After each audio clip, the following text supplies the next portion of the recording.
പറഞ്ഞ് കുറേ നാൾ കൊണ്ട് പറ്റിക്കുകയാണ് മുട്ട ബജി മേടിച്ച് തരാൻ നല്ല സ്പോട്ട് ഉണ്ടെന്ന്. പക്ഷേ ആ സ്പോട്ടിലോട്ട് പോകാൻ പറ്റിയില്ല.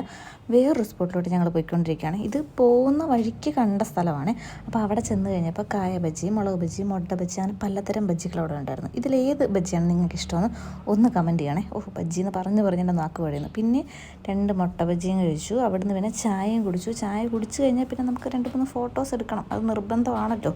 അവിടുന്ന് 2-3 ഫോട്ടോസൊക്കെ എടുത്തിട്ട് ഞാൻ നല്ല രീതിയിൽ ആ ചില്ലും കൂട്ടിലിരിക്കുന്ന സാധനങ്ങളൊക്കെ കാണിച്ചു തരാം. പല ഷേപ്പിലാണ് കായകൾ അരിഞ്ഞ് വെച്ചിട്ട് അത് ബജ്ജി വയ്ക്കുന്നത്. എല്ലാത്തിനും ഒരേ ടേസ്റ്റാണ്. പക്ഷെ എനിക്ക് മുളക് ഒട്ടും താല്പര്യമില്ല കേട്ടോ. അങ്ങനെ മുട്ട കഴിച്ചിട്ട് ഇറങ്ങിയ സമയത്ത് അങ്ങേപ്പുറത്ത് ഉപ്പിലിട്ടത് കണ്ടോ കേട്ടോ. അവിടുന്ന് നേരെ പോയി പൈനാപ്പിൾ കഴിച്ച്.